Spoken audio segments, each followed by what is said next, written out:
This episode is brought to you by the Donna Blythus Pizza Company. This pizza stinks! Donna Blythus! Protectorate Productions Comedy Showcase. Here we go. Bells in the Bat Free, John Bell's show, can be found at thebatfree.com, on the Mutual Audio Network, and finer podcast sites. With the addition of Officer Cargo, the group was complete. L.E. Ottness gathered his team all together for the very first time. Youngblood, Rico, Cargo, Bumbles, Bob, Billy Bob, Bobby, Gummy, Lactose, Irving. Welcome aboard, each and every one of you. I've got a jib for you, cut by this officer here. You're welcome. And I'd like to welcome one and all with a hearty handshake. You first. Gee, Mr. Ottness, I'd like to, but I got this thing about, contact. If you don't mind, can we just kind of wave? All right, you then. No, that spreads germs. You? Oh, no, I got this thing against them touching. Certainly you. No, Mama, don't let me touch nobody, because I kind of tend to break fingers. Well, that's just great. And so began the law enforcement career of L.E. Ottness and the Don't Touchables.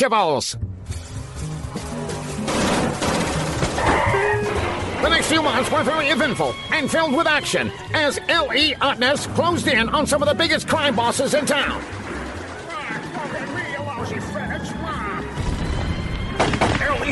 L.E., I've got some information. I'm a little busy right now. But this is important. I need to see these men brought to justice right now. No, you don't. They'll rerun this movie again tomorrow. All right, what have you got? We've got information on Mr. Big, the one we've been looking for weeks. We got an anonymous phone call. Here, let me play it back for you. Do you expect me to talk?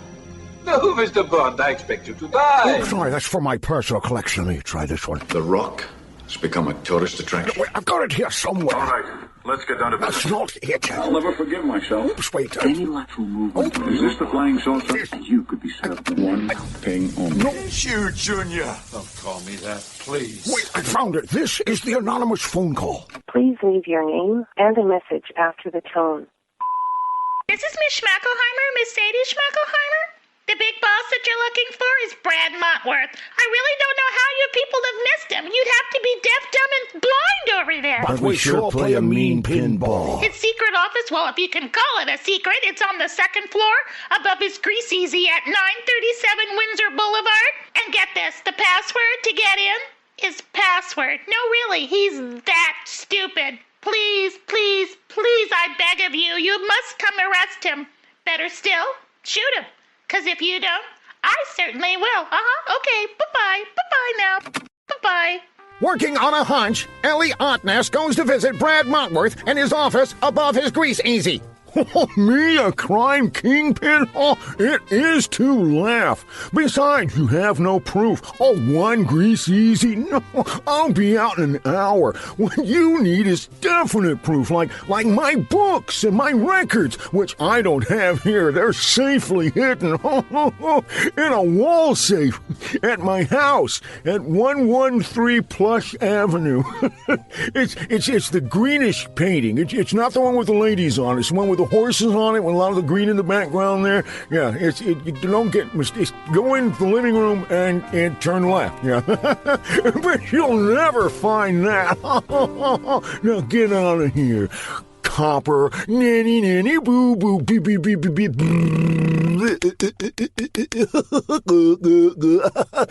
Go, leave. I've got crime kingpin work to do here. I didn't say that. Working on another hunch, L.E. Ottness acquires a search warrant to search Brad Montworth's home. Say, L.E., if Montworth's got a wall safe, you know it's going to be top quality. How are you going to get into it? An old friend, Rico. A top safe cracker who I sent up the river a long time ago. He's paddled back now, and he's gone straight. His name is Fingers Malone. He told me that if I ever need his help, to give him a call. So open that window, will you? Hey, Fingers! What? I need your help! I'll be right there. Gentlemen, I'd like you to meet one of the greatest safecrackers in the world. Fingers Malone. Fingers Malone. Open the door, Rico. Fingers, are you out here? I'm down in the Why don't you come up? Because I'm in a wheelchair, you moron. You don't have an elevator. Oh, that's right. All right, boys, let's go down and get Fingers.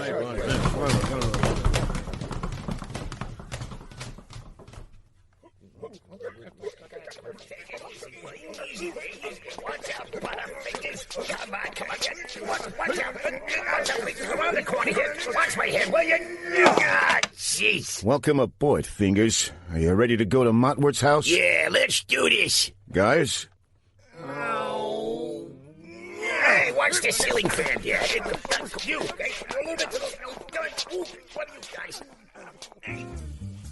1 a.m. Ellie Otness, the Don't-Touchables, and Fingers Malone arrive at the Motworth Mansion. All right, Fingers.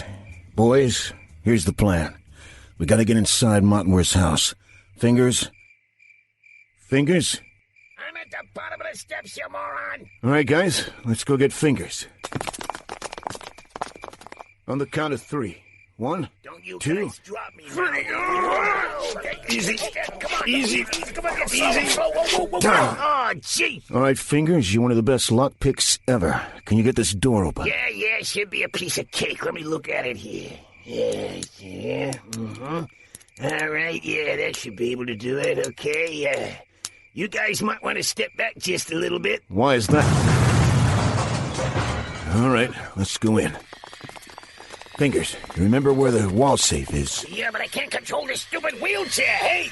This is just dandy. Hey, how do you stop this crazy thing? Oh, great. Get him, boys. I'll get him. He's a slippery dumb. Hand him off from the players. Look out for those invaluable objects to art.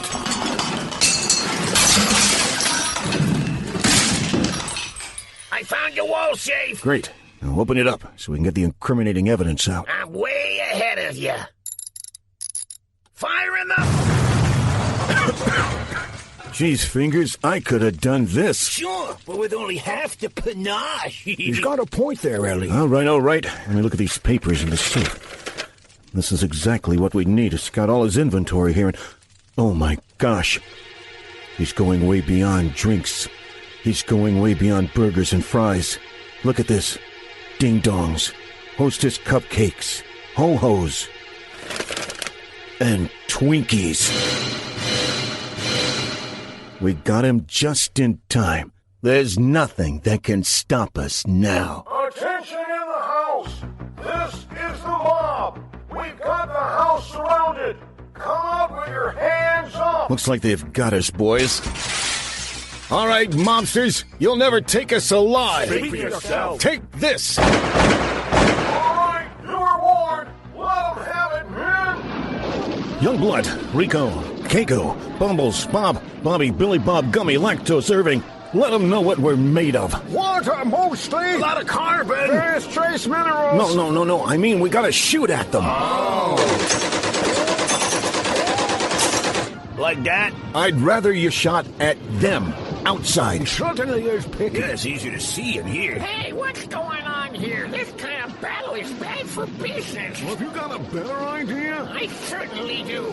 This bomb will wipe out all life forms in a 3-block radius. All I have to do is push the... This is the Guardian of the family-friendly rating.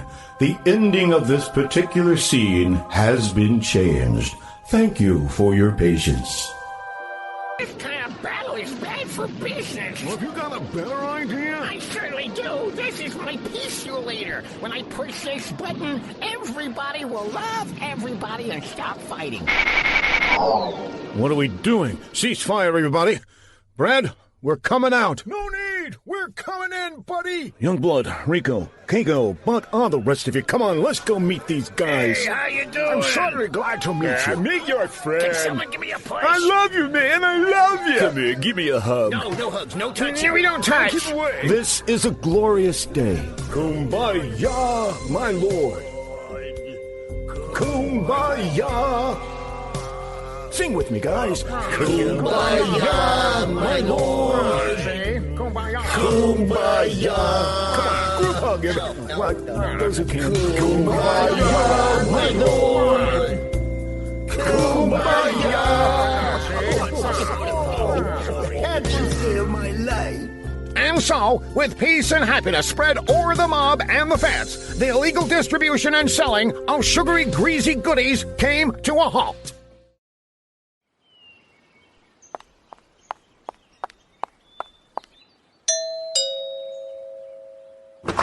Yes. Oh, hello, little girl. What can I do for you? Hi, lady. You want to buy some kitty camper cookies? Oh, my goodness, that would be... Do you have skinny minties? Sure do. Only $200 a box. Quick, come inside.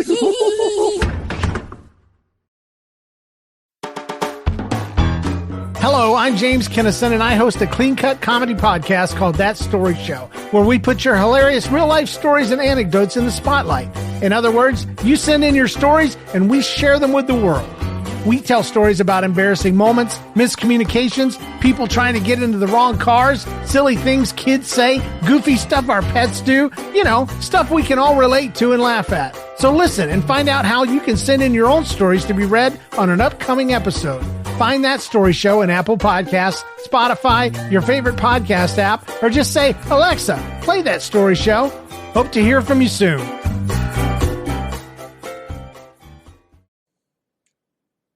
Before there was That Story Show with James Kinnison over at nlcast.com that stood for Nobody's Listening.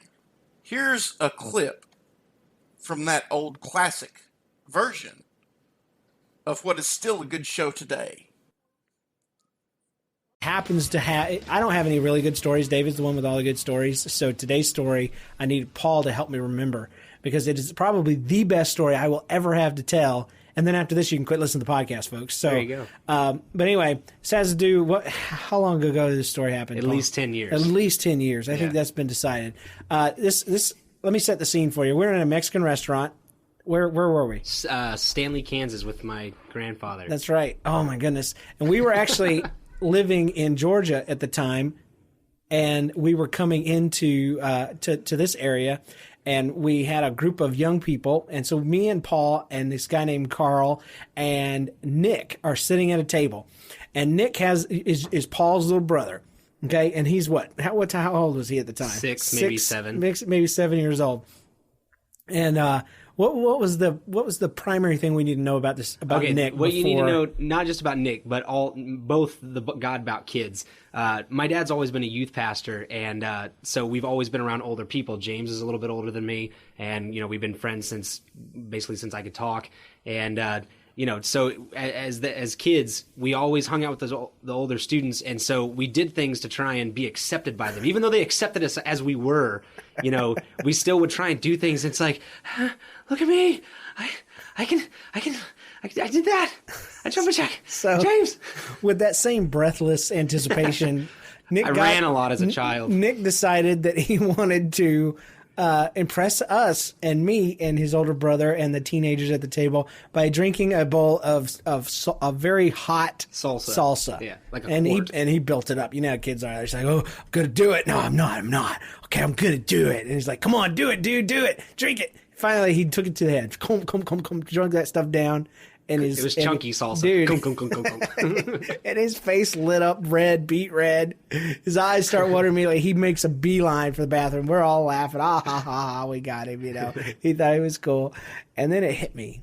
A spark of evil. I told you guys in the past how I use my powers for evil instead of good. And now I use them for good instead of evil. Well, this was definitely an evil moment. Probably the evilest. The evilest It's moment. up there. It's up there. Well, anyway, I said, guys, when Nick comes back from the bathroom, we're going to be in the middle of discussing a young man that we saw in the newspaper and heard on the news that died drinking salsa. No, not drinking. That wasn't the word. What? Eating salsa. Yeah. Well, anyway, so Carl and Paul are like, "What? I don't understand." I'm like, "Just follow along. Just act like you know what I'm talking about." So as Nick comes traipsing back, expecting, he like comes back like, expecting a hero's welcome. Like, look what I did. We're in deep conversation, and he's hearing things like this from me. He's like, yeah, man, I can't believe he was so young. You know, he was 15 years old and he just died. He died. He hardly even drank any. It was terrible. The salsa, it did it to him. And Nick's face went from just smiling and happy to beginning to frown. His eyes from joyous to beginning to well up with tears. His eyebrows start pointing up and up like he's getting sadder and sadder. And he's looking at us, his little nose barely peeking over the top of the table. He's looking from me to his brother, to Carl. And he says, how did he die? Oh, he drank salsa. How much did he drink? It was like, what, 1 tablespoon? Yeah, something like that. Nick, didn't you just drink some salsa? Yeah. How much did you drink, man? I drank a whole bowl. So we're like, dude, you need to go tell your dad, man. He could kill you. And it only took the other guy like an hour, and he died. So, man, you probably got 10 minutes at the most. You need to go. No, I don't want to get in trouble. Oh, dude, you won't get in trouble. You just need to go tell your dad. And so he starts to walk over slowly, and we're like pushing him on. Oh, man, you need to go tell. And he goes over to his dad, and right before he gets to him, he breaks into tears, and he turns around and runs into a young lady named Beth, who actually happens to be Dave from George's wife.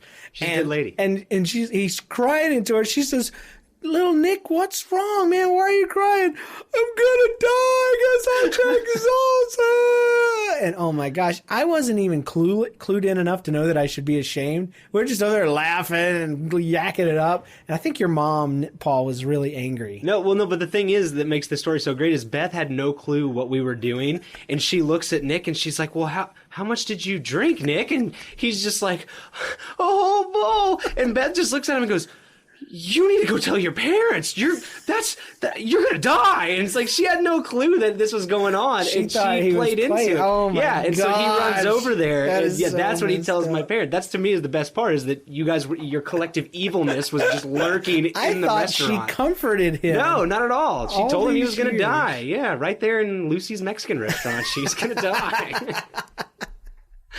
Oh my gosh, that poor kid. Yeah, and my mom did get mad at it. Well, no, the best part was he walked over to my dad, and just to go along with all the evil, he's just like, good thing mom's a nurse, Nick, she's gonna know how to cure you or whatever. And she just looks at him and she does the whole David thing or whatever and just yells at him. That's why your parents are my heroes, because they're so cool. Because they're wicked to their children.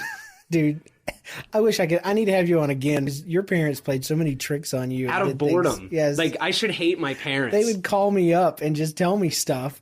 Like, one real quick that I can remember is I called you because I was going to go I called your dad because I was going to go buy a guitar, a Fender Strat, and I was all excited, and I know you've always been into guitars, and so I call his dad, and I'm like, hey, can he go with me, drive to Atlanta, blah, blah, blah. He's like, sure. But he doesn't tell Paul. He just is like, hey, he pulls up to my house. He says, go get something from James. Go up to his door.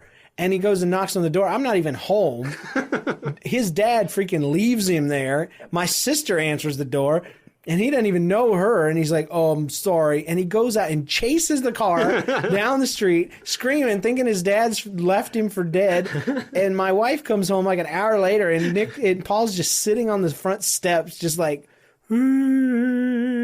and so he was devastated for life because his dad played a joke on him. So that's just an example of how twisted his family is. My psychiatrist loves my father because it, pays her bills.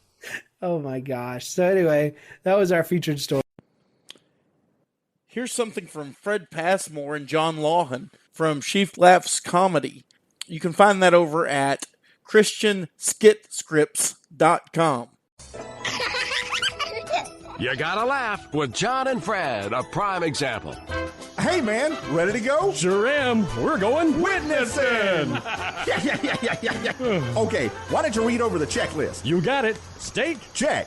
No guard dog will be able to resist this juicy morsel. Okay, neighborhood map? Right here. Oh, man, you shouldn't have unfolded it. Oh, don't worry about it. Boombox with Christian hip-hop? Check. We playing the fat beat for the happy feet. Okay. A sacks of tracks.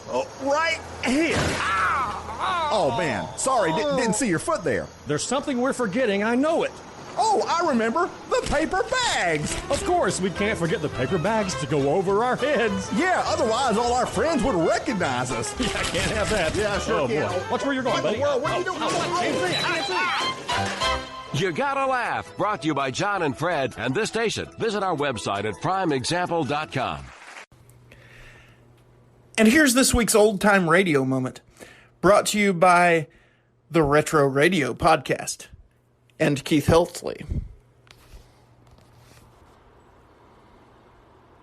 All right, I'll tell you what you do. Step right in and meet Madame Lasagna. But be careful how you talk. She's very hoity-toity. Hey, is that her over there? That's her. She may be hoity, but she'll never see toity again. Ah, mademoiselle, I kiss your hand. Ooh, such a warm kiss. Why does it burn me so? I forgot to take the cigar out of my mouth. Ah, madame, you have beautiful hands. Beautiful hands. Gorgeous, they're just like petals. Rose petals? Nah, bicycle pedals. All right, now skip it. Now, Madame is ready to teach you La Conga. Yes, come let me put my arm around your waist like this. Oh. Now, wait a minute, neighbor. Wait a minute. Are you getting a trifle emotional? Emotional nothing. She's standing on my foot. Get off. I thought you told me she could do the La Conga. Oh, certainly. But usually when I do La Conga, I wear a native sash around my waist. Size 48, ain't it? Yeah, how did you know? I used to put the saddle on War Admiral. No. Come here. She's peeved. I know, look. Now, these lessons are 10 cents each or 3 for $1. How about it? Okay? 3 for $1? All right. Well, I'm no sucker. Come on, I'll take the 3 for $1. Give me the $1. Okay. There you are. We're all set. Right. All set for the first lesson. Are you ready? Right. Position. Music. Lesson's over. What kind of lesson was that? Now, don't get excited. Now, lesson number 2. Are you ready? Position. Music.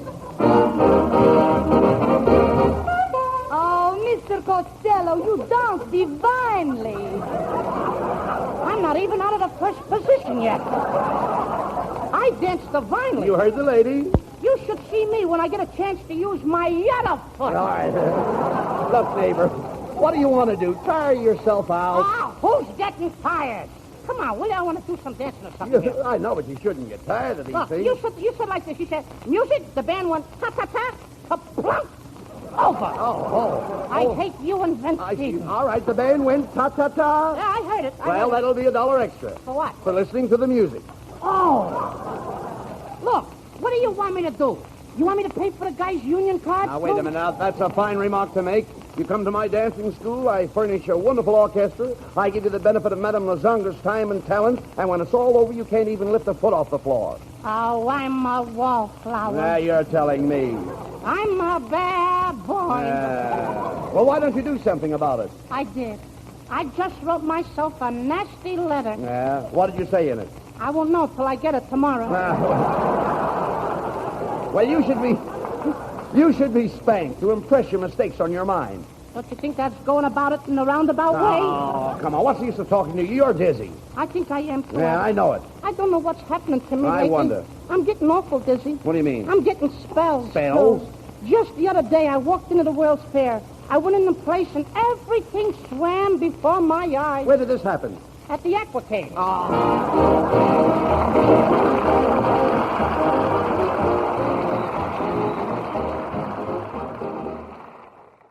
Have a good day, and remember, laughter, it's a really good medicine.